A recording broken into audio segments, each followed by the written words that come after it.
그러면 오늘 첫 번째 세션을 시작하겠습니다. 첫 연사는 미국 인포그룹 유혁 부사장의 빅데이터의 접근 방안과 성공 요소를 주제로 동영상 강좌가 진행되겠습니다. 안녕하십니까. 저는 미국에서 데이터베이스 마케팅 관련 분야로 25년 이상 종사해온 유혁이라는 사람입니다. 제가 미국에 있는 관계로 이렇게 화면을 통해서 만나뵙게 됐습니다. 오늘 그 빅데이터란 그 화두를 가지고 아주 큰 컨퍼런스를 서울에서 한다고 들었는데 제가 급해서 참 서운한 점이 많습니다. 그래서 제가 이 데이터베이스 관련 분야에 오랫동안 종사해온 사람으로서 그 요새 그 많이 유행하고 있죠. 이 빅데이터라는 말이.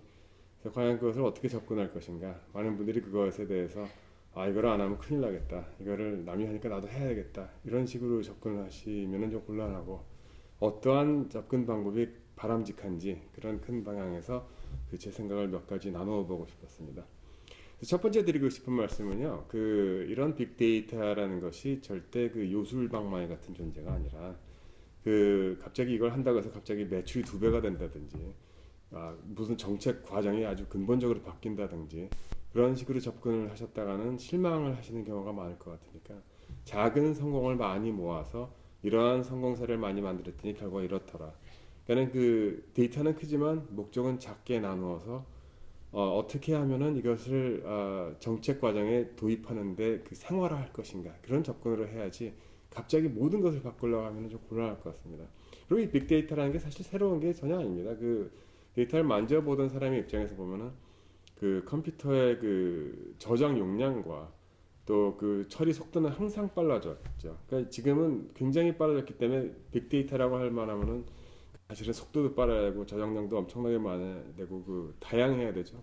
흔히들 3V라고 얘기하는데 velocity 그리고 또 volume 그리고 variety 이렇게 얘기를 하는데 그래서 요즘 말씀을 많이 들어보면 한국도 그렇고 미국도 그렇지만 small data도 안 해보시고 그냥 빅 데이터로 그냥 넘어가시는 분들이 너무 많은데 물론 그런 위기의식 갖는 거는 좋습니다. 왜냐하면 미국에서도 이것을 잘하는 사람과 잘하는 회사와 못하는 회사의 차이가 너무나 극명하게 드러나 있고, 그리고, 그걸 잘하는 사람은 정말 잘해요. 예를 들어서 슈퍼마켓 체인 같은 걸 보면은 모든 쿠폰북을 만드는데 전혀 같은 쿠폰북이 전혀 없는 회사도 있어요. 그 반면에, 그냥 가게 차려놓고 기다리는 사람들도 있고요. 그런 회사들과의 차이는 점점 커질 것이죠. 그렇지만 과도한 투자는 금물인 것이 만약에 데이터가 주력 산업이라서 데이터 자체가 회사의 상품이다. 그런 경우를 말고는 너무 과도한 투자를 시작하시지 말고 목적을 분명히 하시고 목적을 미리 나는 이러한 이유로 이런 질문에 대답을 하기 위해서 이런 걸 한다. 이런 식으로 작게 성공 사례를 많이 만드시는 게 바람직한 접근 방법이라고 생각하고요. 그 다음에 두 번째 말씀드리고 싶은 것은 이게 꼭 IT에 접목이 돼 있었고 IT적 접근을 많이 생각하시는데 이건 결국 사람에 대한 질문이라는 걸 반드시 말씀드리고 싶어요. 정책을 만드는 과정, 결정 과정 이런 것도 사람의 일이고 데이터의 대상도 사람입니다. 그럼 대상이 뭐냐? 왜 이런 분석을 해야 하지? 이런 질문을 하다 보면은 저런 사람이 어떤 일을 앞으로 할지 알고 싶으니까 분석을 하는 거죠. 그거는 마치 IT적으로 생각해서 데이터가 많으니까 그냥 빨리 꺼내보고 싶다. 사실은요, 그게, 미국에서도 그런 일이 많아요.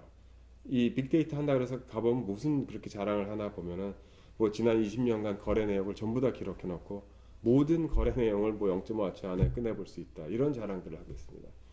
근데 그거는 사람들의 질문에 대한 대답이 전혀 아니죠. 그냥 데이터의 조각들을 많이 널어놓고, 빨리 꺼내볼 수 있는 걸 자랑하고 있는데, 그런 식으로 질문을 하다 보면은 진짜로 정책을 결정하는 분들이 결정을 할 때 내가 조각을 만드는 이 사람의 인컴서부터 나이 어디 사는지 다 알고 이 사람이 어디서 뭐 사는지 다 아는데도 질문에 대한 대답이 안 나오는 것이죠. 그러니까 왜라는 질문, 내가 왜 이 일을 하고 있지? 라는 질문을 반드시 대답을 먼저 하시고 시작을 하셔야지. 그 다음에 이 많은 일을 하다 보면은 그 질문에 대답에 관해서 데이터베이스 구조도 바뀌고요. 사용하는 툴셋도 바뀌고 일하는 시간은 물론 바뀌고요. 전문가도 바뀝니다. 그러니까 항상 왜라는 질문을 먼저 시작하고 그 다음에 데이터베이스를 하나의 도구로서 접근을 하시자는 것을 말씀드리고 싶고요. 그다음에 이제 세 번째는 개인정보에 관한 얘기를 제가 잠깐 드리고 싶습니다.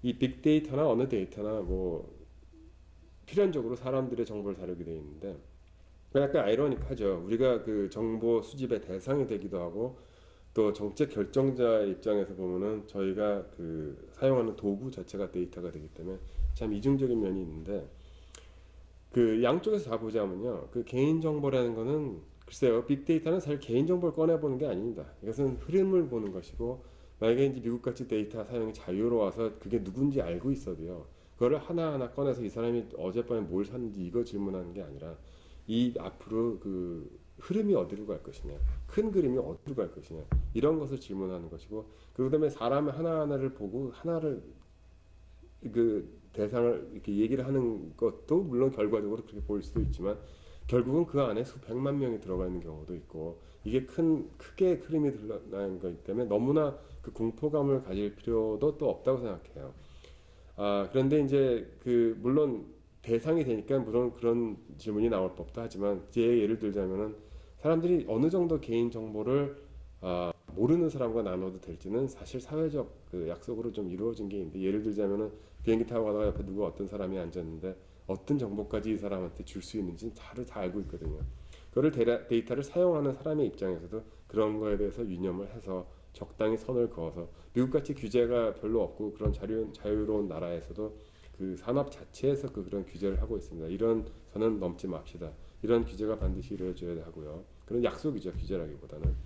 그다음에 이 사용 그 대상자, 그 데이터에 들어가는 사람들 너무나 그 공포감을 가질 필요는 없고 그 어차피 그 흐름을 본다는 것은 데이터를 자세한 걸 알고 있더라도 뭉뚱그려지는 과정이기 때문에 너무나 그 알러직한 반응을 보일 필요는 없다고 생각합니다. 그래서 그런 두 가지 그 개인 정보에 대한 프라이버시와 사용자에 대한 그런 것과 이런 것을 좀 합쳐서 그런 것도 전문가의 할 일이죠. 그 중간점을 찾는 것도 고민을 해봐야 된다고 생각합니다. 그런 게 선행되지 않으면은 빅데이터가 또 실패라고 낙인 찍혀지는 날이 올 수도 있고요. 그다음에 이제 네 번째는 제가 가장 중요한 과정이라고 생각하는 게 그 데이터 가공에 관한 얘기입니다. 이 가공은 뭐냐면은 이 빅데이터 컨퍼런스 같은데 이제 미국에서 가보면은 주로 이제 IT 중심으로 어떻게 정장을 하고 어떻게 처리를 하고 이런 얘기를 많이 해요. 근데 이것은 그냥 컬렉션과 스토리지의 단계이기 때문에 굉장히 초보적인 단계라고 저는 보고 있습니다. 물론 데이터를 잘 모으고 수집하는 건 굉장히 어렵습니다. 그리고 너무나 엄청난 양의 데이터가 있기 때문에 또 이것을 그 저장하는 것 자체가 또 일이죠. 하지만 이것을 성공을 하려면 반드시 이것을 가공하는 단계가 반드시 있어야 되는데 그것은 아까 말씀드린 질문에 대한 대답의 모양을 갖춰야 하고 그런 것을 하려면 어떤 데이터를 버리느냐, 과감하게 버릴 수 있느냐, 어떤 데이터를 서머라이즈 하냐. 너무 많은 소스가 있기 때문에 이걸 합쳐져야 되죠. merging이라고 하죠. 이렇게 합쳐지면 그런 합쳐지는 과정도 고민을 해야 되고요. 그다음에 이제 질문에 대한 대답은요, 사실 그 통계학을 많이 써야 됩니다. 통계 많이 쓰다 보면은 점수로 표현이 되고 점수로 표현을 하려면은 어떤 질문을 먼저 했는지를 알아야 되고 그다음에 그거를 알아듣는 통계하는 사람들이 점수로 만들어져야 합니다. 그러니까 이거를 전부 다 가공하는 단계라고 보고 저희는 여기서는 이제 처음의 단계를 collection, refinement, 그다음에 세 번째 단계는요 delivery라고 하죠. 이렇게 정보를 가공을 했는데 사용자가 어떻게 쓸 것인지 제대로 전달을 해줘야지 일이 끝나는 것입니다. 이 delivery라는 것은 그 대상자가 이 사람은 그냥 하루에 한 번만 이메일 열어보고 그냥 리포트만 보는 된 사람인지 아니면 실제로 이런 그 PDA를 갖고 다닌다거나 아니면 스마트폰을 갖고 다니면서 실시간으로 정보를 알아야 되는 사람인지 이것까지 맞춤형으로 해서 정보를 제대로 전달까지 해줘야만 이 빅데이터 애널리시스 끝났다고 할 수 있죠. 그 collection, refinement, delivery 중에 제가 가장 강조하고 싶은 것은 그 refinement 단계고요. 그 refinement 단계에서도 그 통계를 이용한 분석 과정이 가장 그 빅데이터 애널리시스의 꽃이라고 할 수 있겠습니다. 근데 그 애널리틱스란 말 자체가 미국에서도 너무나 흔히 사용이 되고 있고 또 남용되고 있어요. 그래서 제가 그걸 약간 정리를 해드리고 싶은데 가장 사람들이 많이 하고 있는 것은요. 지금 빅데이터를 다루면서 그냥 현재에 대한 대답입니다. 예를 들어 자동차에 대시보드가 있으면은 지금 몇 마일로 가고 있는지 그런 게 다 나오죠. 그런 비유를 들자면은 내가 이메일 캠페인을 일요일날 한 것과 월요일 한 것과 목요일 저녁 때 한 것과 결과가 어떻게 다른 것인가. 이런 오퍼를 했을 땐 어떻게 반응이 오고 이런 값을 매겼을 땐 어떻게 하고 앞으로는 대답 안 하지만 하여튼 이런 결과가 지금 나오고 있다. 이걸 보고 있는 게 현재에 대한 것인데 그것을 애널리틱스라고 많이 부르고 심지어는 그것이 애널리틱스의 끝이라고 보는 사람들도 많은데 저는 여기서 그게 절대 끝이 아니라고 그런 것을 강조하고 싶고요. 그 다음에 모습을 그리는 애널리틱스인데 우리가 얘기하는 descriptive analytics라고 하는데 그것은 그 대상이 되는 것이 예를 들어 사람이면요. 아, 저 사람은 대충 학병이고 여자들 경우가 많고 나이는 정도 됐고 애들이 이런 나이고 취학 연령이고 그다음에 어떤 물건을 좋아한다. 이렇게 모습을 그리는 거죠. 이런 모습을 그리다 보면은 예를 들어 마케팅에 접목을 시켰을 때 아, 이런 사람한테 이렇게 얘기해야 되겠구나 할 때 정말로 사람 앞에서 말을 하는 것 같이 그렇게 카피를 쓸 수도 있고 그다음에 이런 사람이 어디 많이 있는지 찾을 수도 있고 그렇게 사용하는 것인데 그것도 또한 애널리틱스라고 부르고 있습니다. 근데 여기서 가장 제가 중점을 두고 싶은 것은 미래에 대한 애널리틱스죠. 과연 앞으로 어떤 일이 생길 것인가? 앞으로 어떠한 사람들이 이런 일을 할 것인가? 어떤 상품이 주력 상품이 될 것인가? 아니면 어떤 장소가 사람이 많아지고 어떤 사람이 많이 다니고 그렇기 때문에 이런 가게를 여기 열어야 되냐? 이런 앞으로에 대한 질문인데 이것을 여기서는 predictive analytics라고 하는데 예측에 관한 분석이죠. 그것을 하려면은 여태까지 제가 말씀드린 마케팅이나 아니면 그 목적에 대한 분명한 질문, 데이터 컬렉션 잘 해놓고 또 리파이먼까지 잘해서 이런 조각들이 이런 일을 할 때 쓸 수 있도록 가공되어져 있어야 하고요. 그다음에 통계를 잘해서 점수를 정말 매기듯이 아, 저 동네는 점수가 이런 가게 하기에는 이 정도 돼. 저 사람은 이런 거 팔기에는 이 정도 점수가 된다. 이런 정도까지 대답이 나와 있어야지 predictive analysis까지 다 하고 그 전체 과정이 다 이루어졌다고 볼 수 있죠. 그래서 그것을 다 해야지 제가 보기에는 그 빅데이터 애널리틱스를 성공적으로 마쳤다. 아니면 시작이라도 제대로 했다. 이렇게 말씀드릴 수 있을 것 같습니다. 근데 이런 말씀을 드리다 보면요, 이 모든 그 IT적으로 접근한 분들은 이 툴셋들 많이 말씀들 하세요. 이러이러한 툴셋을 쓰면 이런 대답이 다 나온다. 근데 제가 경험을 비춰볼 때 이런 모든 것을 대신 다 해주는 도구라는 건 없습니다. 그럼 마치 어떤 비유를 들고 싶냐면요, 아주 비싼 기타를 사서 그냥 사기만 하면은 한 1년 안에 에릭 클랩튼 같은 아주 좋은 훌륭한 기타리스트가 된다. 이런 생각을 하는 것과 비슷한 것 같습니다. 도구는 물론 중요합니다. 그렇지만 기타는 기타일 뿐이고 또 SAS나 SPSS나 어떤 도구든 그냥 도구일 뿐이에요.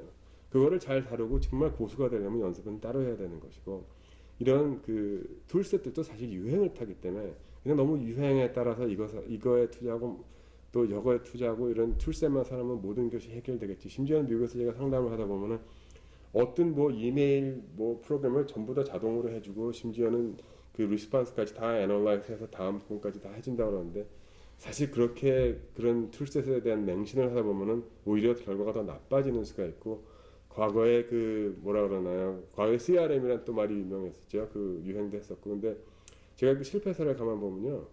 그 어떤 과정이나 방법, 툴셋에 대한 맹신 때문에 그것을 실패라고 부르는 경우가 많은 걸 제가 봐왔습니다. 근데 제대로 하지 않고 실패라고 하고 그 CRM 자체가 실패라고 규정 지으면 참 곤란한 건데 이런 식으로 빅데이터를 또 접근하다 보면요. 앞으로 2, 3년 안에 빅데이터도 CRM과 같이 별로 좋지 않은 인생을 남기고 쓰러져 갈 확률도 많으니까 그런 것에 대한 좀 경각심을 제가 불러일으키고 싶습니다. 절대로 그 툴셋에 관한 맹신이나 유행을 너무 타지 마시라는 말씀이고요. 그럼 이런 일을 시작할 때 오늘 컨퍼런스에 많이들 모셨으니까 그 많은 전문가들을 만나실 거예요. 그러면 이 일을 시작하기 전에 반드시 전문가와 상담을 먼저 해보시고 이런 과정에 대해서 한번 말씀을 들어보시는 게 가장 중요하다고 생각합니다. 그리고요 그 전문가나 이런 분들을 만나서 얘기하다 보면은 어떻게 하면 이 작은 조각들의 그 성공들을 많이 모아서 큰 성공을 만드냐 이런 과정도 눈에 보일 수 있고요. 그 다음에 모든 것을 그 자기 회사 안에서만 자체적으로 해결한다 그러는 사고방식을 약간 처음에는 나중엔 모르지만 처음에는 약간 지양하셔야 될 것 같아요. 왜냐하면은 그렇게 되면은 여태까지 제가 말한 모든 것이요. 데이터 스토리지, 컬렉션, 컴퓨터 프로세싱, 소프트웨어, 사람들, 툴셋 이런 가지 전부 투자하다 보면 투자 양이 엄청나게 많아집니다. 그러면 작은 성공을 보여도 이런 엄청난 투자에 비해서 성공으로 보이기가 참 어려운 것이니까 어떻게 하면은 이것을 잘게 나눠서 작은 성공을 할 만한 그 proof of concept라고 하죠. 작은 성공사를 만들기 위한 프로젝트 몇 개 만들어서 아웃소싱을 그러니까 다른 대행 업체에다 맡기시든가 전문가한테 맡겨서 그 성공 사례를 만드시는 게 참 중요한 것 같아요. 예를 들자면요, 처음에 이제 가정집에서 간장을 사용하는데 집집마다 간장 공장을 차려놓고 간장을 만들어 먹을 수는 없는 일 아닙니까? 그러니까 이 규모라는 게 있기 때문에 어떤 일은 작게 남이 간장 만들어 놨으면 그냥 한 병씩 사다 먹는 게 더 경제적일 수 있고 더 좋을 수 있으니까 처음에는 접근 방식을 그렇게 생각하셔서 무조건 집집마다 공장을 차린다 이런 생각을 좀 버리시는 게 나을 것 같다고 생각이 들어요. 글쎄 오늘 많은 분들을 만나서 많은 훌륭한 말씀들 많이 들으시겠지만 제가 오늘 그 데이터를 오래 다루어 온 사람의 입장에서 그 어떻게 하면은 이 접근을 성공적으로 할 것이냐, 어떻게 하면 그 첫 단추를 잘 꿰느냐에 대해서 몇 가지 생각을 나누어 보고 싶었습니다. 오늘 좋은 말씀 많이 들으시고 훌륭한 하루가 되시기 바랍니다. 감사합니다.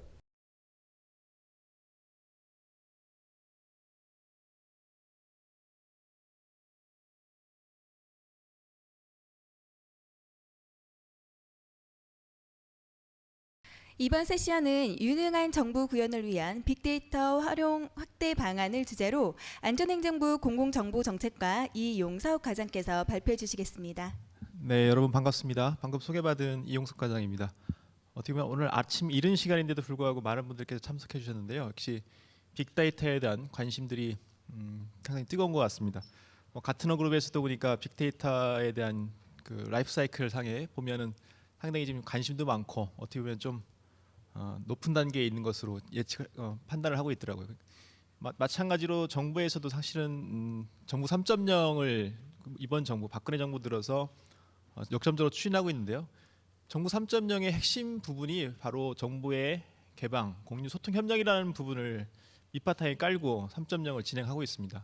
3.0이 어떻게 보면 정부의 혁신 프로그램으로서 국민 중심의 서비스 정부 아니면 부처 간 칸막이를 허무는 협력적 관계를 구축한다는 의미에서 3.0이 역점적으로 추진되고 있는데 그 밑바탕에는 역시 데이터 정보의 개방, 공유, 소통, 협력이라는 부분적인 기본 가치를 깔고 하고 있다는 말씀드리고요. 그런 정부 3.0의 10대 과제 중에서도 이 빅데이터 부분은 유능한 정부 구현을 위해서 데이터 기반의 과학적 인증을 해보자. 그리고 국민에게 맞춤형 서비스를 줄 수 있는 유능한 툴로 써보자라는 측면에서 제공되고 있다고 말씀드릴 수 있겠습니다. 오늘 제가 드릴 주제는 이런 차원에서 정부 3.0에서 빅데이터를 어떻게 바라보고 있고 빅데이터를 어떻게 추진할 것인가, 정부에서 빅데이터 도입을 어떻게 할 것인가라는 주제를 중점적으로 해서 말씀드리고자 합니다.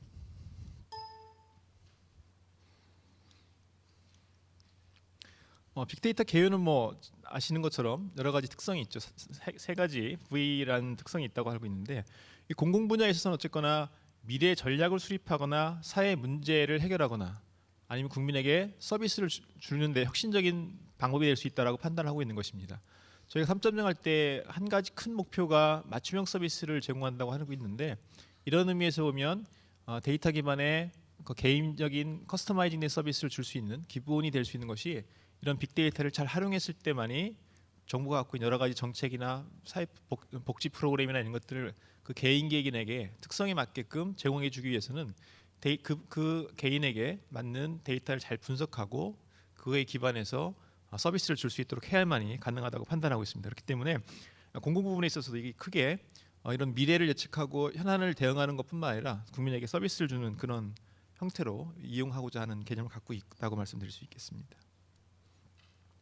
이런 사례는 우리나라뿐만 아니라 미국에서나 외국에서도 선진국에서 먼저 나아가고 있죠. 미국 같은 경우는 빅데이터 R&D 이니셔티브라는 걸 발표해서 여러 가지 체계적인 연구와 진행을 위한 투자 계획부터 활용하는 부분까지 역점적으로 추진하고 있고요. 영국 같은 경우는 빅데이터라는 말을 쓰지 않고 데이터, 오픈 데이터 이니셔티브라든지 스트래티지라든지 이런 형태의 말들을 쓰고 있습니다. 어떻게 보면 데이터를 정부가 갖고 있는 데이터들을 개방하고 공유하고 잘 활용할 수 있도록 한다는 측면에서 데이터의 활용에 가장 축이 되는 것이 빅데이터라고 볼 수 있겠죠. 그런 의미에서 영국 같은 경우는 데이터 전략위원회를 설립해서 많은 일들을 하고 있고요. 또 특히 호라이즌 스캐닝 센터라고 해가지고 미래 전략 같은 부분에 대해서 중점적인 연구를 하고 있습니다. 그래서 빅데이터를 통해서 사회 트렌드나 미래 트렌드를 분석해서 영국이 갖고 있는 사회적 문제를 대응해 나간다라는 것들을 갖고 있죠. 재미있는 것이 비만이 영국에 안고 있는 가장 큰 문제로 인식하고 있는 것도 하나의 재미있는 포인트가 될 수 있을 것 같고요. 이런 부분에 있어서는 중국이 일본이나 싱가포르 같은 경우에서도 마찬가지로 빅데이터를 잘 활용할 수 있는 체계가 진행되고 있다고 말씀드리죠.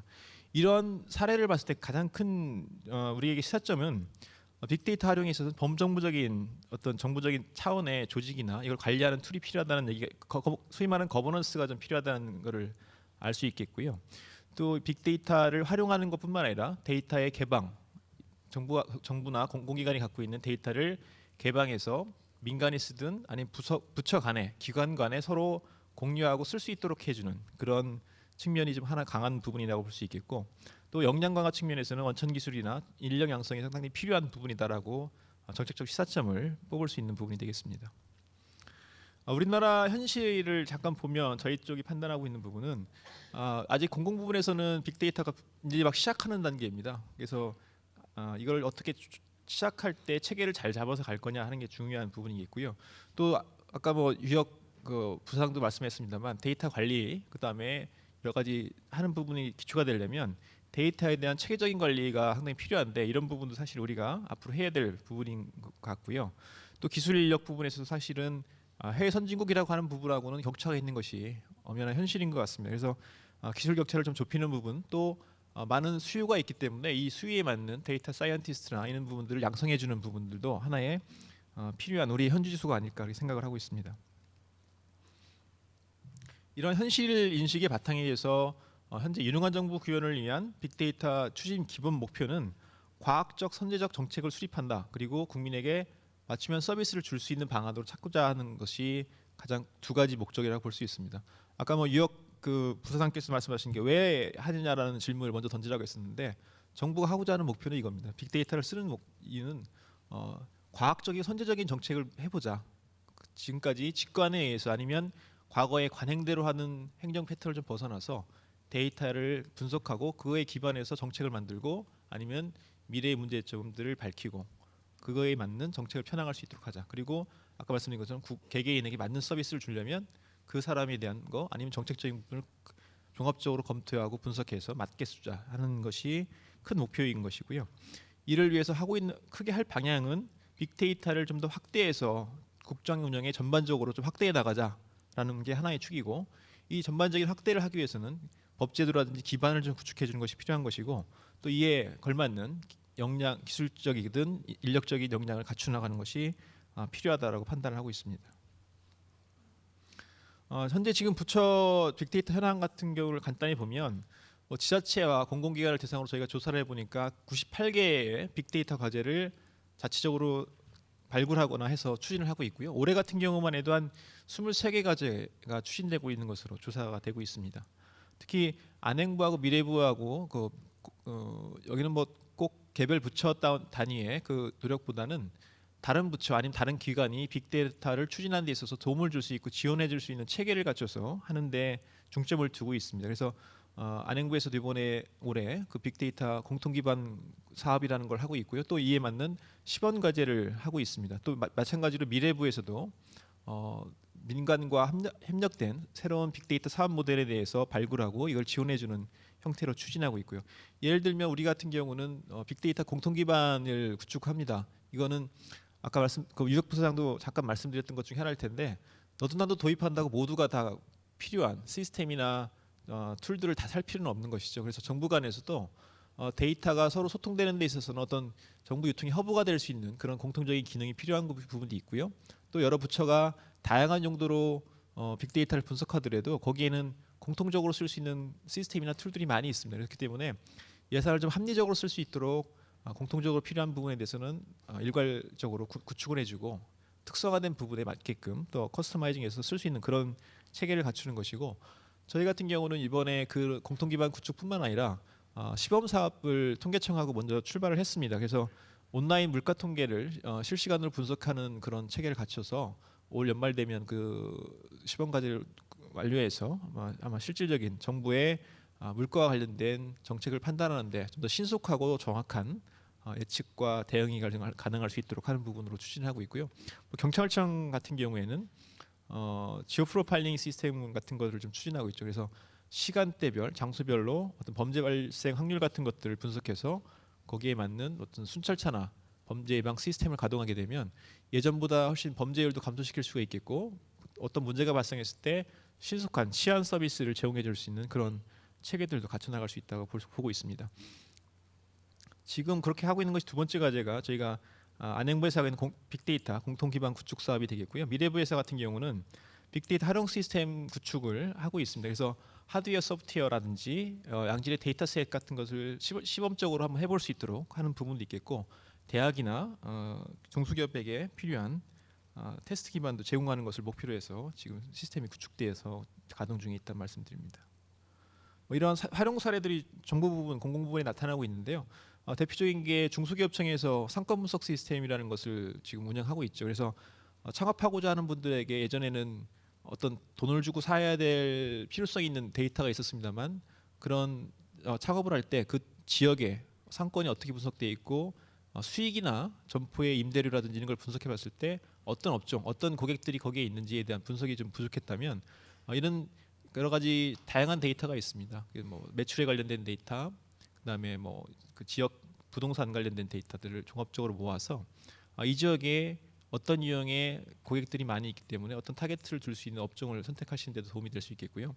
또 기본적으로 지출과 수입이 될 텐데 그런 걸 예측할 수 있는 기반이 될 수 있는 데이터들을 좀 제공해주면 많은 중소상인들이 창업 실패로 이어지는 부분을 좀 방지할 수 있는 그런 길도 있다고 보고 있습니다. 그래서 이런 부분들이 창업 지원해줄 수 있는 형태로 서비스가 제공되고 있는 부분도 있다. 그리고 서울시하고 KT 같은 경우에는 통화량을 분석해서 심야 버스를 심야 시간대 어느 지역에서 사람들이 주로 많이 이동을 하고 있고 어느 지역에서 활동이 이루어지는지에 대한 분석을 통해서 심야 버스를 어떤 노선을 어떤 시간대에 배치를 해야 시민들이 쉽게 유용하게 버스를 이용할 수 있느냐라는 걸 분석해가지고 실제로 심야 노선 버스 노선을 설계하는데 활용을 해서 이런 어떤 버스 배차 노선과 배차 간격까지도 쓰고 있는 그런 형태로 제공되고 있습니다. 그리고 또 복지부하고 건강보험 심사평가원 같은 데서는 질병 관련 데이터들이 몇십 년 동안 많은 데이터가 축적이 돼 있습니다. 그래서 병원에서 각종 진료 행위나 관련된 자료들이 많이 축적돼 있기 때문에 이러한 부분에 대해서 분석을 하게 되면 다양한 그 질병의 원인과 어떤 그런 유형들도 분석해낼 수가 있기 때문에 국민 맞춤형 서비스, 의료 서비스를 줄 수도 있고 의료 비용 지출에 대한 어떤 절감 차원에서도 찾아낼 수 있는 것이 많이 있다고 보고 있습니다. 그래서 얼마 전에 흡연과 암 발생 확률에 대한 연구도 해서 발표를 했었습니다만 흡연자에 대한 추적 관리를 통해서 어떤 질병들이 유발이 많이 되는지에 대한 과학적인 분석들을 해왔던 것이죠. 예전에는 이런 것들이 사실은 개별 병원이나 어떤 연구진에 의해서 일부적인 샘플로 했다면 이런 공공기관이 갖고 있는 그야말로 빅데이터를 활용하게 되면 신뢰성 있는 데이터에 기반해서 종합적인 분석도 가능하고요. 이를 통해서 정책적인 부분이든 어떤 의료 보험에 대한 설계 등 가능할 것으로 보고 있습니다. 그렇기 때문에 이런 빅데이터의 활용은 많은 부분으로 갈 수도 있다라고 보고 있고요. 앞으로 이런 저희들이 하고 있는 부분은 우선적으로 법제도라든지 역량 강화 같은 부분을 하겠다라고 말씀드렸는데 우선 법제도 정비가 상당히 필요하다고 얘기를 하고 있습니다. 빅데이터 하면은 많은 분들이 우려하고 있는 것이 어떤 빅브라더를 같이 연상하게 된다라는 말씀을 많이 하시는 것 같아요. 그래서 정부가 어떤 빅데이터를 분석하게 될 때 개인정보의 침해가 우려가 없는지 아니면 그런 것들이 법적인 체계를 갖춰서 정당하게 활동을 하는 것이냐라는 우려를 하고 있는 게 우리의 현실이기 때문에 그러면 이러한 관련된 사항들을 제도적으로 좀 풀어주겠다라는 게 생각입니다. 그래서 전자정보법에 저희가 빅데이터 공통 기반 관련된 내용들을 좀 담고 있습니다. 그래서 정부적으로 공유, 분석, 활용하는 부분, 또 민간의 공개된 인터넷 데이터에 대한 수집, 활용 이런 부분에 대해서 법적 근거를 갖추고 또 이뿐만 아니라 우려하시는 개인정보에 대해서는 개인정보를 어떻게 침해 없이 그런 우려가 없이 잘 활용할 수 있도록 하느냐라는 체계를 갖추는 것들이 필요하기 때문에 이런 부분에 대해서 빅데이터든 정보의 개방 공유든 이런 부분에 대한 저희가 지침을 하나 만들었습니다. 그래서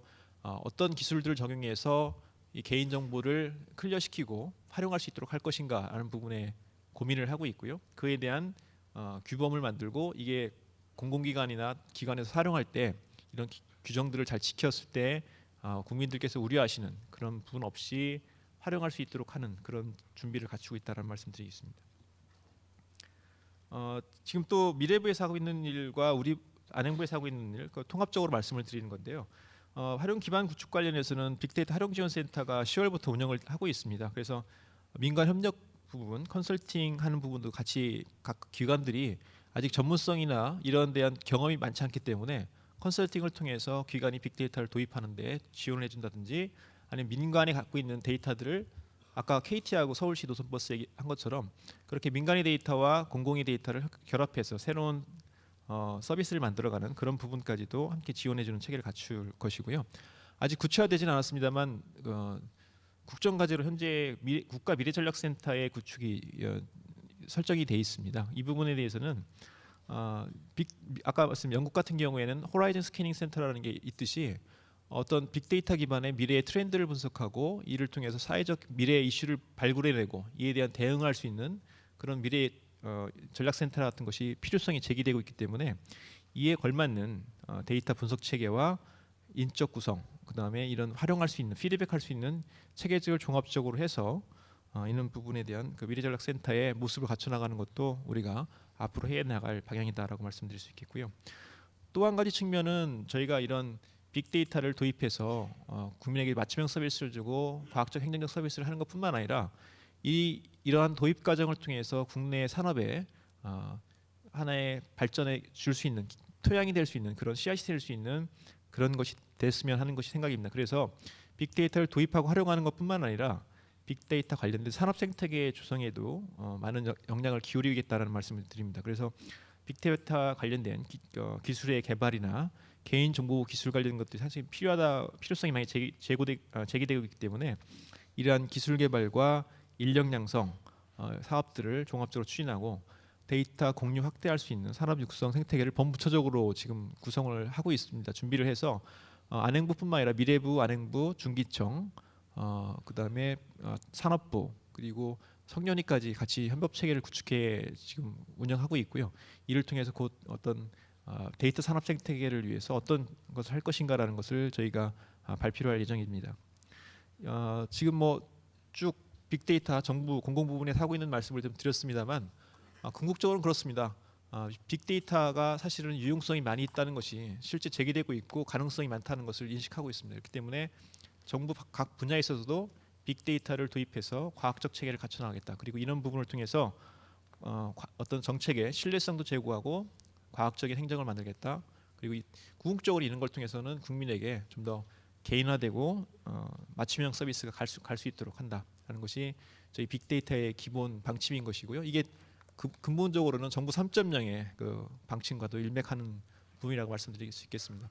앞으로 저희 정부가 하는 빅데이터 정책 그리고 정부 3.0 정책에 대해서도 많은 관심을 가져주시고 또 이런 부분에 대해서 여러분께서 좋은 피드백을 해주시면 저희가 보다 발전적인 정책을 수립하고 사업을 해나가는데 많은 도움이 될 수 있을 것 같습니다. 오늘 끝까지 경청해 주셔서 감사드리고요. 앞으로도 많은 관심과 참여 부탁드리겠습니다. 고맙습니다.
안녕하세요.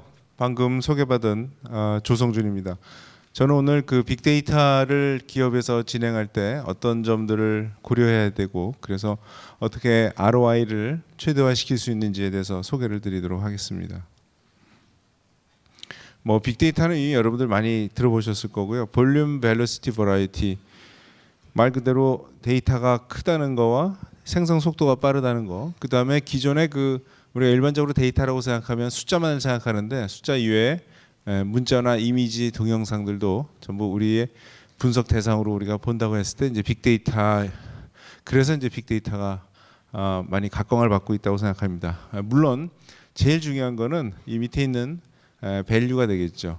이 데이터를 분석해서 거기서 어떤 비즈니스 밸류를 우리가 뽑아낼 수 있다고 생각하기 때문에 지금 이렇게 빅데이터 열풍이 부는 것이 아닌가 이렇게 생각이 됩니다. 자, 그런 의미에서 빅데이터에 관련해서 우리가 두 가지 종류의 질문을 하게 됩니다. 첫 번째 종류의 질문이 빅데이터를 가지고 도대체 뭘 할 것인가 라는 질문이고, 두 번째는 빅데이터가 생성되고 저장되고 처리되는데 이걸 어떻게 할 것인가. 그래서 앞에 그 첫 번째 질문을 1번 유형이라고 했을 때 결국은 이 문제는 어떠한 의사결정에 빅데이터 분석을 쓸 것인가, 뭐 우리 사회 트렌드 변화를 이해를 하고 싶다든가, 소비자가 원하는 제품이나 서비스는 무엇인가를 아이디에이션을 하는데 사용한다든가, 또 누가 누구로부터 구매 영향을 받을까를 파악한다든가, 심지어 어떤 직원을 뽑아야 들어와서 잘하고 조기 퇴사를 하지 않을까, 뭐 이런 것까지 사실은 데이터 분석의 범주로 볼 수 있고요. 물론 요즘 제조에서 많이 하는 불량을 탐지하고 공정을 이해하는 이런 쪽에 사실을 많이 씁니다. 결국 이러한 질문들은 결국은 회사 입장에서는 빅데이터를 함으로써 우리가 얻을 수 있는 게 뭐냐, 제가 앞에서 말씀드린 밸류에 관한 질문이고요. 특히 리턴은 얼마가 되느냐에 대한 답을 반드시 이런 류의 질문에서 먼저 뽑아내야 됩니다. 그래서 리턴이 얼마인지 빅데이터를 통해서 우리 회사가 도대체 뭘 할 수 있고 뭐가 좋은지에 대해서 먼저 확고한 생각을 하고요. 그 다음이 두 번째 유형의 질문을 해야 된다고 생각합니다. 즉 빅데이터 분석을 어떻게 할 것인가, 쏟아져 나오는 데이터의 관리는 어떻게 할 거며 실시간 의사결정은 어떻게 할 수 있는 것인가, 분석가들은 도대체 어떤 소프트웨어 패키지를 사줘야 되는가, 도대체 어떤 사람이 와서 분석할 수 있는가, 우리가 내부적인 인력을 교육을 시킬 것인지 외부 인력을 영입할 것인지 팀을 새로 만들어야 되는 건지, 아니면 여러 팀의 다양한 부서에 분석가들을 이렇게 심어놔야 되는 건지, 뭐 이런 여러 가지 인사나 조직에 관한 문제까지 우리가 고민을 해야 되는데, 결국 이제 이런 문제는 인프라를 투자하는 문제가 되겠습니다. 그래서 앞에서 보여드린 첫 번째 유형의 질문은 이걸로 우리가 뭘 할 수 있는가, 하면 뭐가 좋은가, 즉 어떻게 하면 우리가 돈을 얼마나 벌 수 있는가, 리턴에 대한 이야기고, 이 두 번째 유형의 질문은 그 리턴을 위해서 우리가 얼마나 인베스트를 해야 되느냐. 그래서 당연히 순서는 리턴을 먼저 생각하고 1번을 먼저 생각하고 그 다음에 2번을 결정하자는 거죠. 제가 특히 이걸 강조드리는 이유는 약 10여 년 전에 우리나라에 지금 빅데이터 못지않은 열풍이 부은 게 하나 있습니다. CRM이라고 하는 것이 커스터머 릴레이션십 매니지먼트가 한번 열풍이 불었는데요. 그때 사실 많은 기업들이 그때도 1번과 2번 유형의 질문을 했어야 되는데 많은 경우에 2번을 먼저 질문을 하고 인베스트를 먼저 하고 나서 그 다음에 이제 리턴을 찾아보려고 하니까 50억 투자한 다음에 그 다음에 모여 앉아가지고 이걸 100억짜리 프로젝트를 만들어야 되는데 뭘 할까? 답이 안 나옵니다. 잘. 그래서 상당히 많이 어려움을 겪고요. 속았다, 뭐 사기다, 뭐 이런 얘기까지 나왔었죠. 우리가 빅데이터가 또 그러한 전철을 밟지 않으려면 반드시 우리 회사는, 우리 부서는 빅데이터를 이용해서 무엇을 할 거고 그거를 통해서 어느 정도의 리턴을 확보할 수 있는지를 먼저 고민을 많이 하고 그 다음에 거기에 걸맞는 인베스트가 들어가야 된다고 생각합니다. 자, 그럼 빅데이터를 왜 하느냐면요. 많은 경우에 사장님이 하라고 지시를 합니다. 야, 요즘 빅데이터가 대세인데 우리도 해야 되지 않아? 뭐 이렇게 얘기하시는 경우가 상당히 많고요. 신문지상에 많이 나오기도 하고요. 무엇보다도 이제 경쟁사가 한다고 하죠. 경쟁사가 한다고 그러면 특히 뭐 외국계 기업들 또 경쟁사지만 또 국내 경쟁사가 한다면 거의 100% 쫓아서 할 수밖에 없는 그런 상황입니다. 자, 그러나 진짜 이 빅데이터를 하는 이유는 디시전 메이킹이 되겠죠. 즉 인사이트와 포사이트를 도출하는 디시전 메이킹. 그러니까 디시전 메이킹을 위한 인사이트, 포사이트를 도출하자는 건데요. 여러분들 이 인사이트라는 단어를 가만히 보시면 이게 영어로 인이 그 안쪽이잖아요. 사이트가 본답니다. 인사이트는 안을 들여다본다는 얘기고, 포사이트는 앞을 본다는 얘기입니다. 지금 우리가 기업에서 수많은 프로세스가 있고, 뭐 캠페인도 있고, 오퍼레이션이 많은데 그 안을 들여다본다는 겁니다. 사실 우리가 그 어떤 오퍼레이션이든 캠페인이든 이런 것들은 프로세스든 그 안에서 정말 어떤 일이 벌어지는지 그걸 정확히 우리가 과연 이해하고 있는가라고 했을 때 이 데이터를 통해서 그 안에서 무슨 일이 벌어지는지 그리고 앞으로 어떤 일이 벌어질지 이런 것들을 우리가 미리 데이터를 통해서 볼 수 있다는 거. 이것이 바로 그 빅데이터를 하는 제일 중요한 목적이라고 생각합니다. 그래서 이거를 얻으면 인사이트 포사이트를 얻으면 그거를 이용해서 의사결정의 퀄리티를 지금보다 더 높이겠다. 의사결정을 지금도 하고 있습니다. 객관적인 데이터를 보지 않고 또는 조금밖에 못 보고 모르는 채 경험이나 어떤 감에 의존해서 한다면 이제 객관적인 데이터를 분석을 해서 인사이트와 포사이트를 얻고 나면 그러면 기존의 감이나 경험에다가 이런 객관적인 인사이트, 포사이트까지 우리가 얻어낼 수 있으면 훨씬 더 의사결정의 퀄리티가 올라가겠죠. 이런 것을 증거 기반이라고도 얘기한다고 합니다. 그다음에 이제 그럼 이게 왜 필요한가? 바로 지금 모든 기업들은 복잡한 시스템을 돌리고 있습니다. 여기서 이 무엇보다 정확한 그 상황 파악이 상당히 어려워지고요. 물론 이제 공정 같은 경우에는 많은 공정은 이론적인 어떤 물리적인 사실들을 가지고 만들어 놓은 어떤 물리적인 모델들이 있어요. 피지컬 모델, 뭐 시오레티컬 모델 이렇게 얘기하는데 그것만을 가지고 다 100% 설명이 안 되기 때문에 우리가 경험적인 데이터 기반의 이해를 거기다가 여기는 버서스라고 되어 있는데 그것이 아니고 이것들을 추가를 해서 우리의 이해, 시스템에 대한 이해를 훨씬 더 높인다는 거죠. 또 한 가지는 사람의 본성 또는 의사결정 과정이 우리가 생각하는 만큼 우리의 의사결정은 합리적이지 못하다. 뭐 이건 여러 가지 그 사례들로부터 나옵니다. 자, 그럼 이제 몇 가지 애널리틱스의 방향에 대해서 소개를 드리겠는데요. 애널리틱스라는 거는 대규모 데이터에 대한 귀납적 추론이 되겠습니다. 그래서 대규모 데이터의 탐색 분석을 통해서 의미 있는 패턴이나 룰을 찾는 과정, 뭐 이렇게 됩니다. 그래서 애널리틱스에는 4가지 프레임워크가 있는데요. 예측 분류가 있고 연관 분석, 클러스터링, 이상 탐지가 있습니다.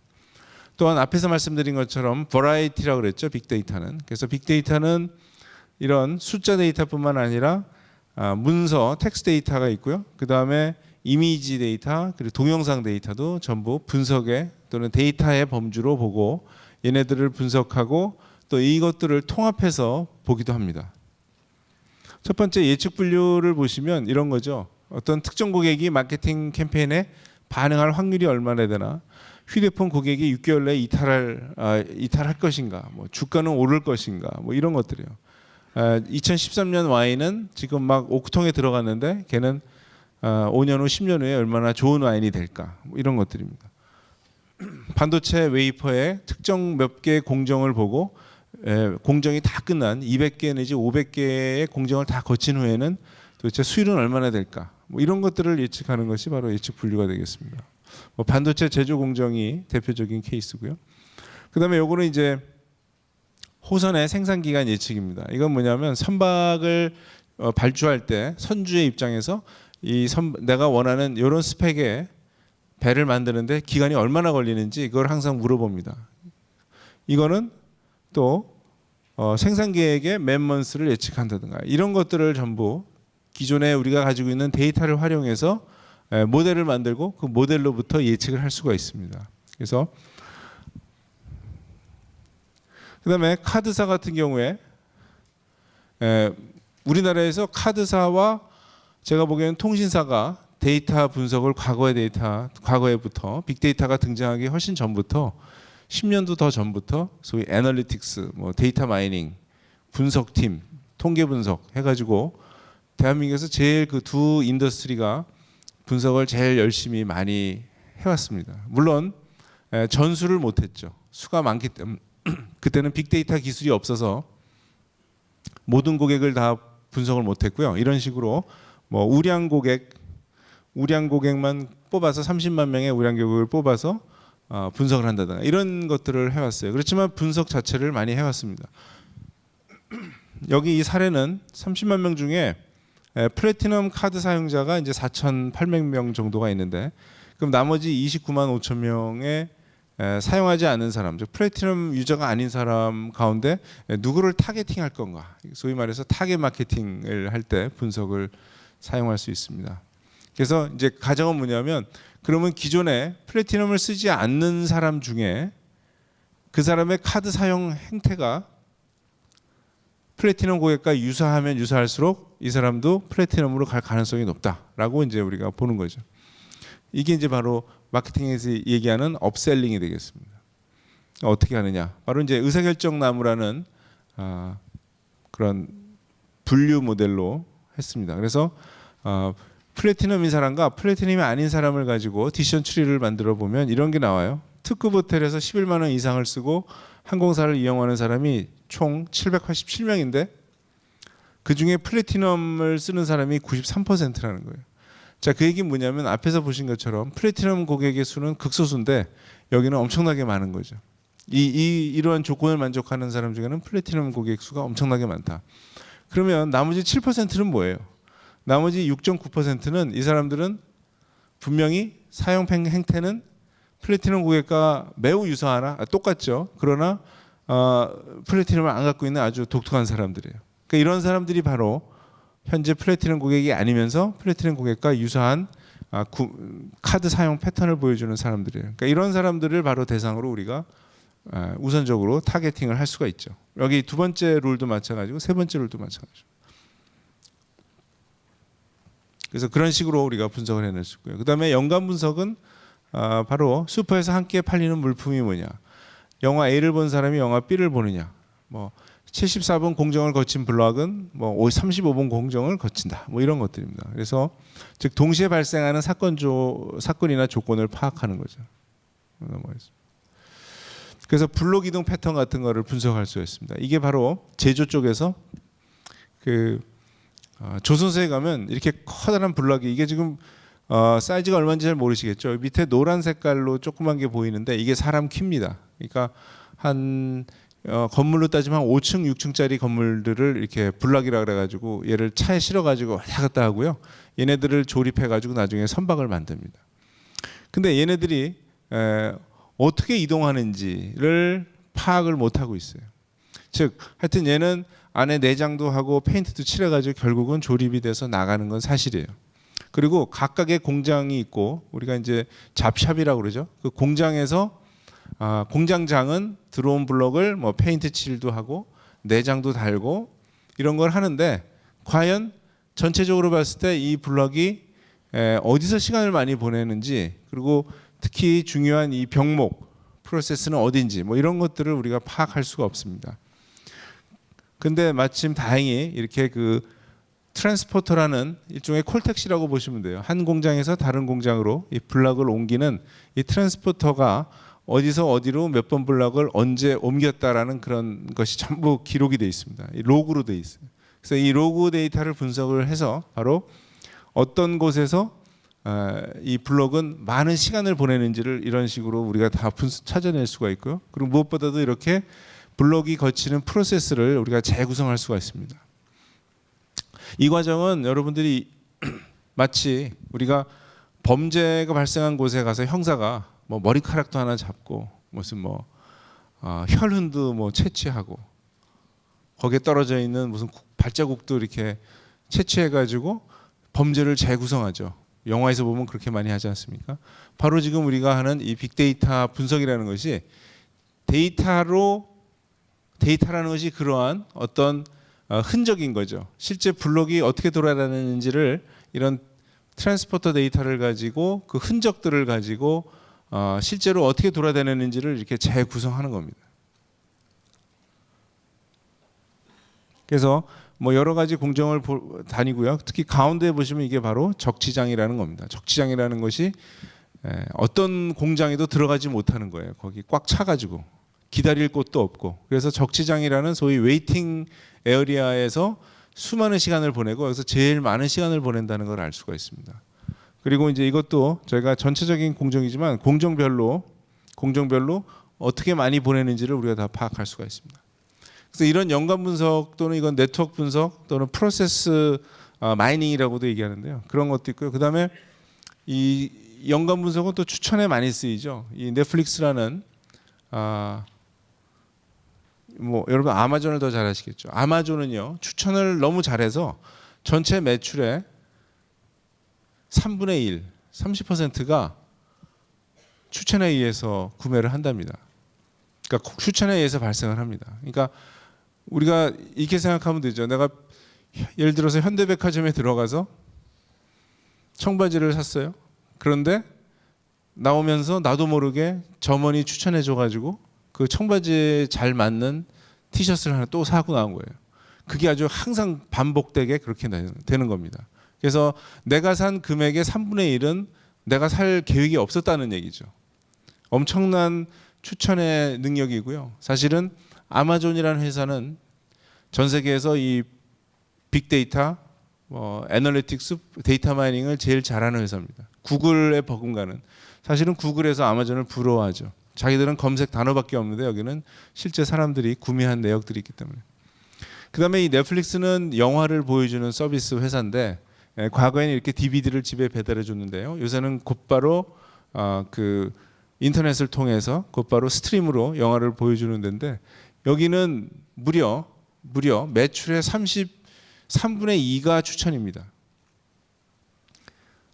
그러니까 이런 거죠. 저기 넷플릭스 들어가가지고 뭐 재밌는 거 없나? 무슨 영화를 볼까? 우리 항상 그런 고민하잖아요. 내가 어떤 영화를 딱 찍어서 보기보다는 뭐 재밌는 거 없나 하는데 왜 여기 자기 계좌에 딱 들어가면 어카운트에 들어가면 거기에 당신이 좋아하는 영화라고 해서 이미 쫙 추천이 뜨는 거예요. 그 추천은 제가 과거에 봤던 영화와 저와 유사한 취향을 가진 사람들이 봤던 다른 영화들을 바탕으로 해서 저에게 추천이 올라오는 거예요. 그 3편의 영화를 보면 무려 2편이 추천을 사람들이 따라간다는 거죠.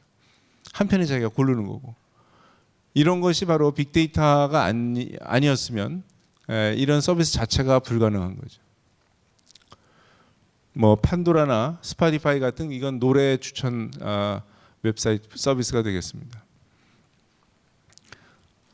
그다음에 이제 클러스터링이 있습니다. 클러스터링은 고객들을 유사한 사람들끼리 군집하고 타겟 마케팅하는 거고요. 그래서 유사한 것끼리 또는 뭐 그 주식시장이 유사한 주식시장 또는 뭐 에어컨 실내기 패턴이 유사한 것들을 모은다든가 이런 것들에 쓰입니다. 예를 들어서 이런 거죠. 우리가 여러분들 이 방에는 없죠. 보통 요즘 커피숍에 가거나 학교에 가면 이 그 사무실에도 있고요. 이런 천장에 달려 있는 시스템 에어컨이 있습니다. 이거는 우리가 방에 들어와서 누군가가 켜고 나갈 때 끄고 그다음에 온도를 항상 세팅을 해놓죠. 여름 같으면은 뭐 요즘 26도로 하라 그러는데 26도 너무 더우니까 슬쩍 25도로 해놔요.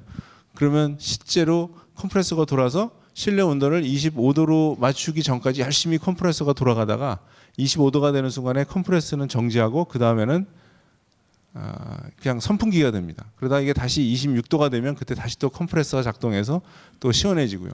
그런 것들을 계속 반복하는데 그런 데이터들을 전부 지금 기록을 할 수가 있습니다. 기록을 하고 있어요. 그래서 그것이 전부 데이터화돼서 서버로 다 전달이 됩니다. 우리나라 삼성, LG에서 이런 걸 다 하고 있어요.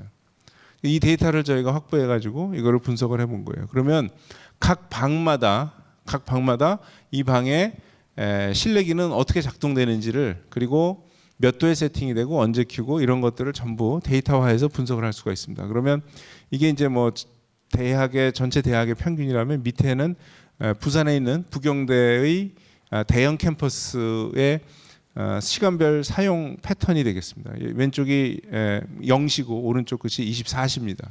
24시간 동안 어떻게 쓰는지. 그래서 일반 대학과 대학 전체 평균과 이 부경대의 특징은 뭔가 보시면, 부경대의 경우 일과 시간에 사용되는 실내기가 특별히 많다. 뭐 이런 것들을 우리가 여기서 나오고요.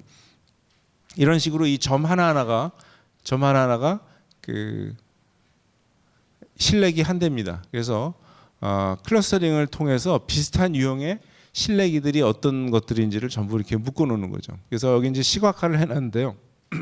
사실 이런 것들을 클러스터화 시켜가지고 이거의 이제 최종적인 목적은 이러한 분석을 통해서 이제 삼성이나 LG가 더 이상 그 하드웨어를 파는 회사가 아니고 사이트를 대상으로, 예를 들어서 코엑스에 이런 것이 실내기가 500대 설치돼 있다, 1000대 설치돼 있다면 코엑스를 상대로 이걸 서비스화 시키는 거죠. 그래서 이제 요새 차를 사지 않고 렌트나 리스하는 사람들이 많잖아요. 마찬가지로 여기서 에어컨을 더 이상 사지 않고, 에어컨을 사는 것이 아니고 찬바람, 더운 바람 서비스를 계약하는 거죠. 그러면 사이트 입장에서도 한꺼번에 감가상각해야 될 자본 투자가 들어가지 않고 한 달에 얼마씩 비용으로 되는 거고요. 그 다음에 제조사 입장에서도 저렇게 서비스화를 시켰을 때 훨씬 더 부가가치를 많이 낼 수가 있습니다. 자, 근데 그런 거를 하려면 바로 이렇게 이 사이트에서는 방이 뭐 500개인데 에너지가 어떻게 사용되는지에 대한 이런 데이터 분석이 가장 기초적으로 들어가야 됩니다. 그거를 하기 위한 전초 작업이라고 볼 수가 있죠. 그러니까 이런 것들은 빅데이터 분석을 통해서 완전히 새로운 서비스를 창출하거나 기존에 없던 비즈니스 모델을 새로 만들어내는 그런 사례가 되겠습니다.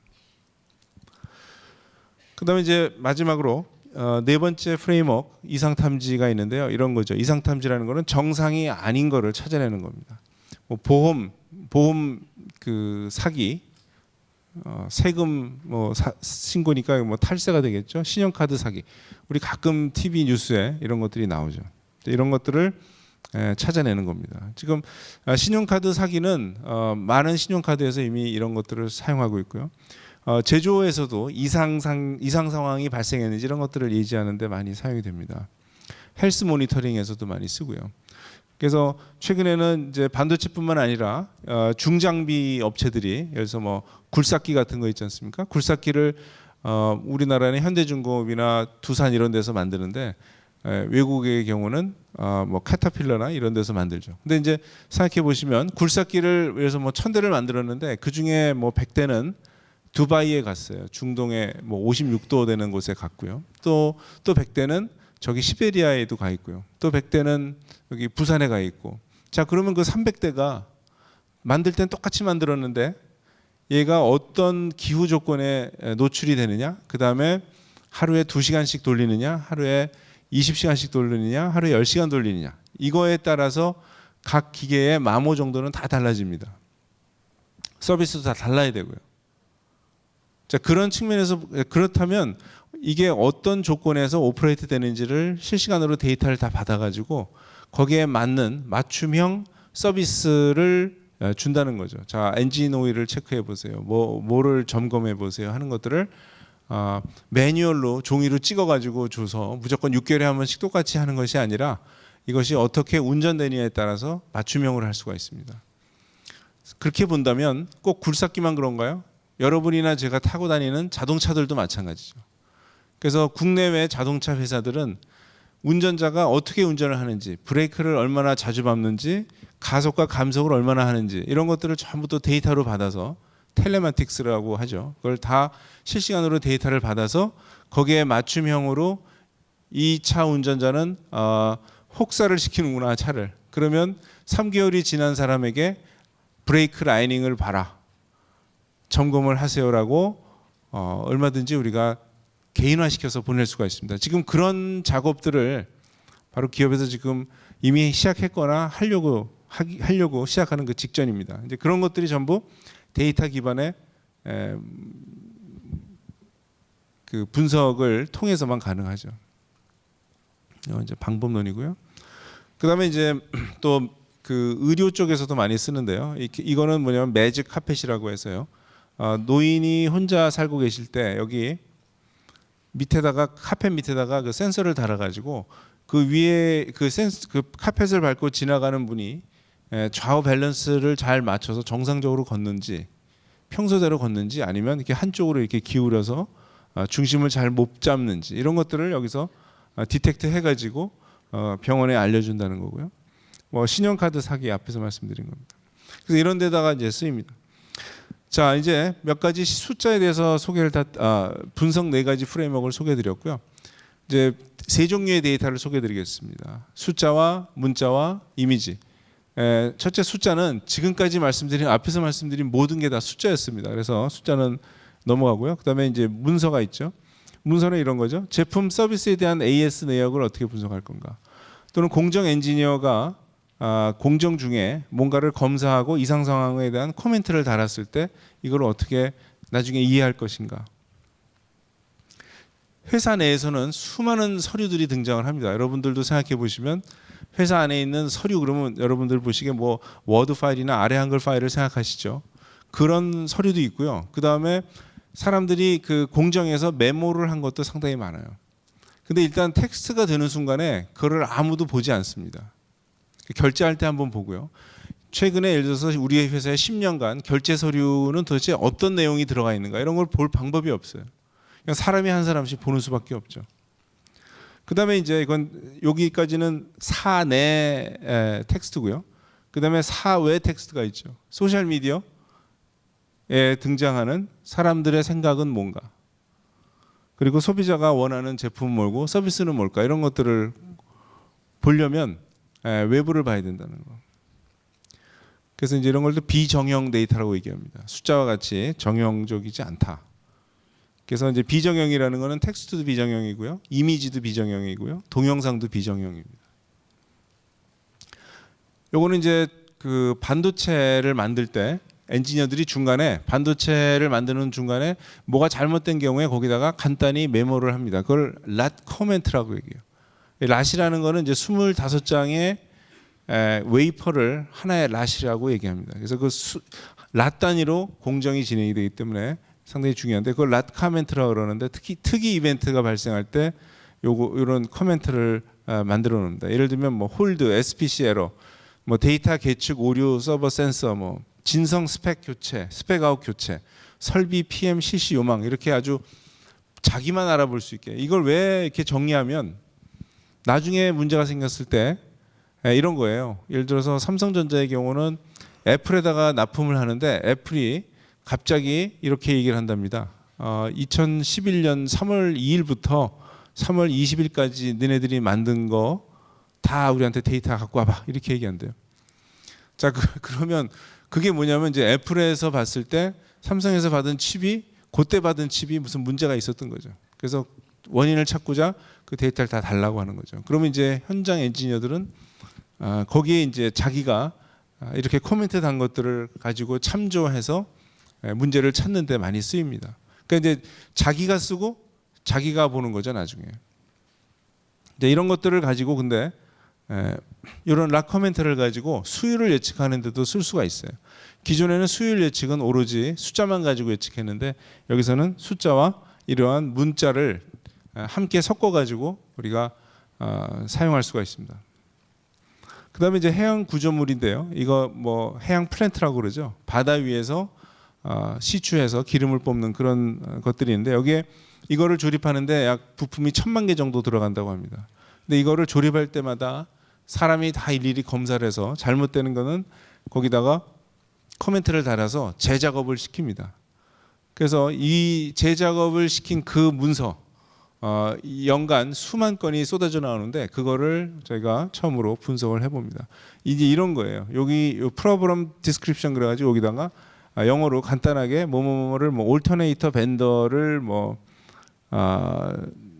에 관련된 거고요. 제너레이터에 관련된 거고 스파크 커패시티가 사용될 수 있다. 뭐 이렇게 이제 간단하게 써놨어요. 그리고 연도와 날짜, 그다음에 이 문제가 발생한 위치, 뭐 이런 것들을 해놨습니다. 그래서 이런 걸 가지고 우리가 또 시각화를 시킬 수가 있어요. 어떤 문제들이 주로 발생하는가. 그래서 비슷한 문제들끼리 이렇게 같이 근처에 모아놓는 거죠. 그래서 이쪽은 밸브 태그, 뭐 이쪽은 캘리브레이션 서티피케이트에 관련된 거고, 뭐 여기 이쪽에 있는 거는 조명에 관련된 거다. 그래서 어떤 문제들이 주로 발생하는지, 어떤 빈도로 발생하는지 이런 것들을 전부 정량화해서 시각화시킬 수가 있는 겁니다. 이게 이제 텍스트 분석을 통해서 가능한 거고요. 그다음에 이제 텍스트 분석에 대해서는 저 다음 세션에 더 훨씬 자세하게 소개를 드리겠습니다. 마지막으로 이제 이미지 분석이 있죠. 뭐 불량 패턴 인식이나 유튜브에 올라간 이미지 동영상을 자동으로 태깅을 한다든가, 그다음에 이미지를 분류하고 클러스터링 한다든가, 뭐 이런 것들을 이미지 분석을 많이 하고 있습니다. 이미지 분석은요, 과거에 이미지 프로세싱 또는 컴퓨터 비전이라는 그런 이름으로 과거 뭐 컴퓨터가 등장한 이래 과거 50년, 60년 동안 쭉 발달된 분야입니다. 소위 인공지능이라는 그런 학문 분야의 가장 핵심이죠. 왜냐하면 사람과 같은 컴퓨터를 만들려면 반드시 앞을 봐야 되거든요. 보고 지금 여기가 상황이 어떤 데인지, 여기가 강의실인지, 여기가 뭐 백화점인지 이런 것들을 인지를 하는 거, 그것이 인간의 인텔리전스의 가장 기초이기 때문에 이런 쪽의 연구는 많이 되어 있습니다. 자, 그럼 이제 마지막으로 빅데이터를 어떻게 할 건가, 하우에 대해서 소개를 드리면요. 저는 보기에 제가 경험해 보기에는 빅데이터를 하기 위한 기업의 핵심 역량이라고 본다면 제일 중요한 것이 여러 가지 컴포넌트가 있는데요. 그 중에 리더의 역할, 그다음에 의사결정자의 역할, 분석가의 역할, 프로세스, 인프라, 이런 순서대로 소개를 드릴 수가 있습니다. 먼저 리더는 CEO나 뭐 본부장 담당 임원이 되겠죠. 이분들이 할 일은, 리더의 할 일은 바로 의사결정자를 지지해 주는 거고요. 그다음에 분석가 및 인프라에 투자를 할 수 있어야 됩니다. 이것이 리더의 역할이에요. 지지해 주는 거.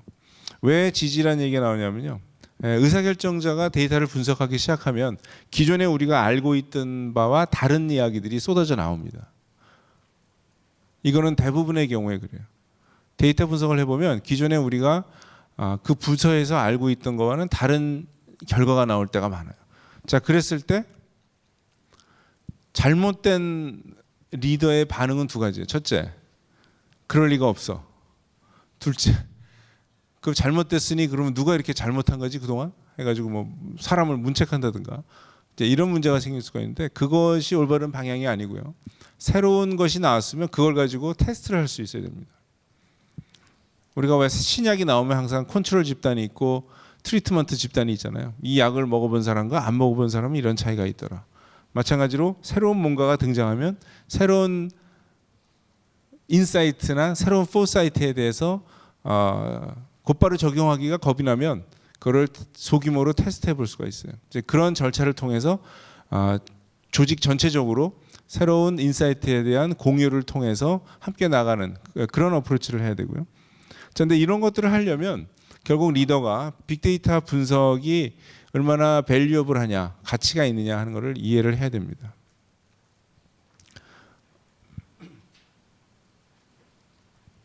그 다음에 의사결정자가 있습니다. 의사결정자는 누구냐면 마케터, 상품기획자, 공정 엔지니어, 소위 말해서 기업의 현재 어느 회사나 이런 분들이 대부분이죠. 그러니까 대부분의 임직원들이 바로 의사결정자입니다.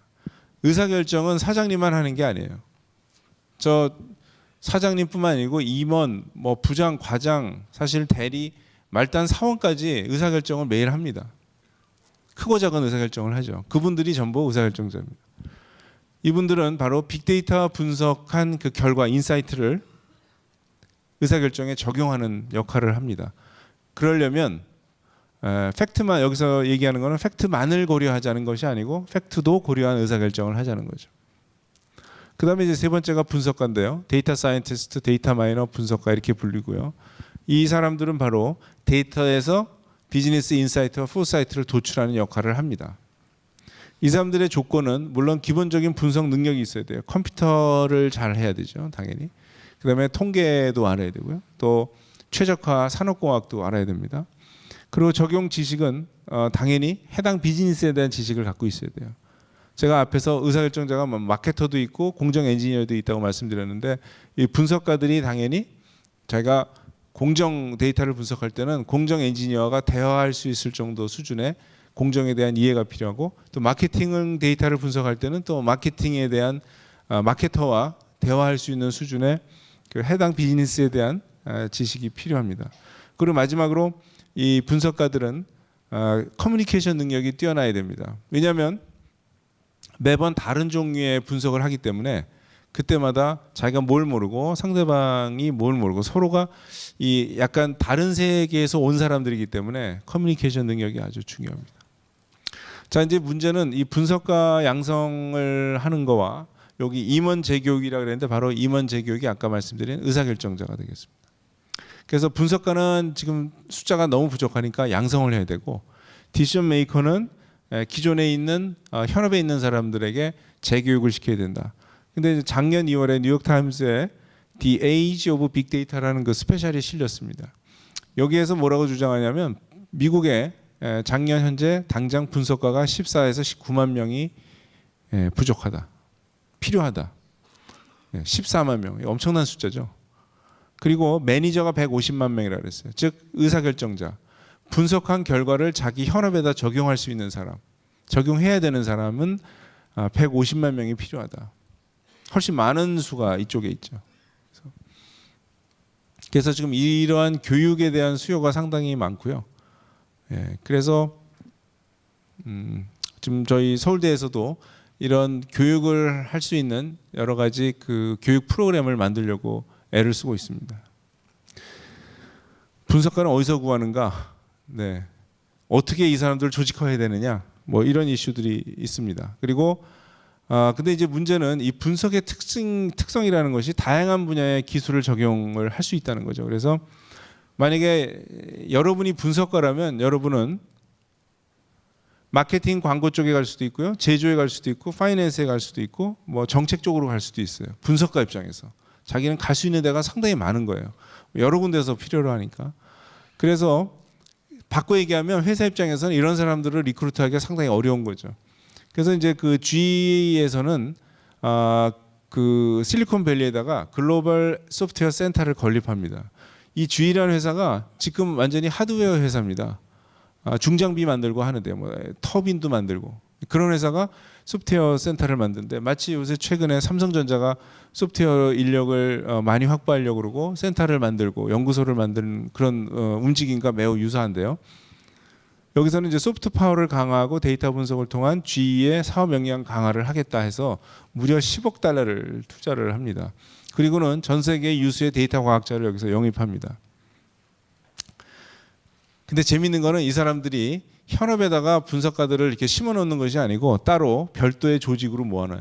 그 이유는 뭐냐면 첫째는 고급 인재가 부족한데 이런 거죠. BI를 개발하거나 프로그래밍 개발자, 일반 개발자는 많지만 데이터 속에 그 지식을 발견하는 그런 데이터 마이너는 사실은 태부족하다는 거. 그래서 이 사람들은 높은 수준의 분석은 이런 소수의 고급 인재들이 할 수가 있고요. 무엇보다 중요한 거는 GE 생각은 이런 사람을 뽑아가지고 그냥 각 부서에 집어넣어 버리면 반드시 퇴사한다는 거예요. 그 이유는 뭐냐면 현업에 배치되는 경우에 이 사람들의 승진이나 비전이 안 보이는 거예요. 무슨 얘기냐면 저는 분석가인데 저한테 터빈 팀에 가스 터빈 팀에 저를 집어넣으면 처음에는 일을 잘하겠지만 거기서도 저를 필요로 하겠지만 제가 생각해 봤을 때 내가 이거 나중에 가스 터빈 팀장이 될 가능성은 없잖아요. 나는 분석가인 거지 가스 터빈 전문가가 아니기 때문에 저런 식으로 현업에다가 심어놓으면 상당히 위험하다. 곧바로 이 사람은 몇 년 있다 나간다. 그런 얘기죠. 그래서 데이터 분석에만 집중해서 승진할 수 있도록 한다. 뭐 기술도 공유할 수 있다. 이런 겁니다. 자, 이제 빅데이터 추진 절차는 요거는 단계별 접근을 추천합니다. 먼저 회사에서 빅데이터를 뭔가를 해보겠다고 한다면 첫 번째는 교육을 해야 돼요. 빅데이터가 뭔지를 알아야 되는 거죠. 그래서 아까 말씀드린 디시전 메이커들에 대한 교육이 제일 먼저라고 생각합니다. 분석가는 그 다음 얘기예요. 일단 디시전 메이커들이 자기들의 현업에서 빅데이터를 가지고 뭘 할 수 있는가. 제가 아까 말씀드린 첫 번째 질문. 우린 뭘 할 수 있을까요? 그거를 대답하려면 빅데이터를 가지고 뭘 할 수 있는지를 최소한도의 교육은 받아야 되는 거죠. 지식은 갖고 있어야 돼요. 자기가 막 데이터를 분석할 능력은 없어도 이런 거를 가지고 이런 거를 만들 수 있다라는 걸 교육을 받아야 되고, 그 다음에 이제 브레인스토밍을 통해서 여러 가지 할 수 있는 그런 태스크들을 찾아내고 그것들에 대한 타당성 검토한 다음에 데이터를 확보하고 이거를 분석을 합니다. 그리고는 이제 결과 검토하고 적용이 그 다음 단계죠. 그러니까 이거는 일종의 프루프 오브 컨셉 개념으로 이런 것들을 꼭 하셔야 돼요. 그래서 마지막에 결과 검토 및 적용을 해서 이거는 정말 우리가 이제 풀 스케일로 해볼 만한 가치가 있다. 그러면 그때 가서 뭘 해요? 그때 가서 인베스트를 하는 거죠. 이런 것들을 한번 해보고 그 다음에 풀 스케일로 할 만하다 그러면 사람도 뽑고 시스템도 들여오고 데이터도 새로 모으고 하는 그런 작업들을 하게 됩니다. 그래서 반드시 이러한 5단계의 POC를 하고 나서 그 다음에 진행을 하는 게 좋죠. 자, 이제 결론을 말씀드리면 결국 빅데이터는 더 나은 예측, 의사결정, 전략, 그리고 데이터 기반의 신규 서비스 개발, 이런 여러 가지 방면에 사용이 될 수가 있고요. 전 산업 분야, 특정 버티컬이 아닌 전 산업 분야에 적용되고, 또 한 기업 내에 다양한 경영 기능, 즉 생산, 제조, 그다음에 인사, 그다음에 영업, 마케팅, 파이낸스 전부 다 적용 가능하다는 거 그렇게 말씀을 드리고 싶습니다. 네, 여기서 마치겠습니다. 감사합니다.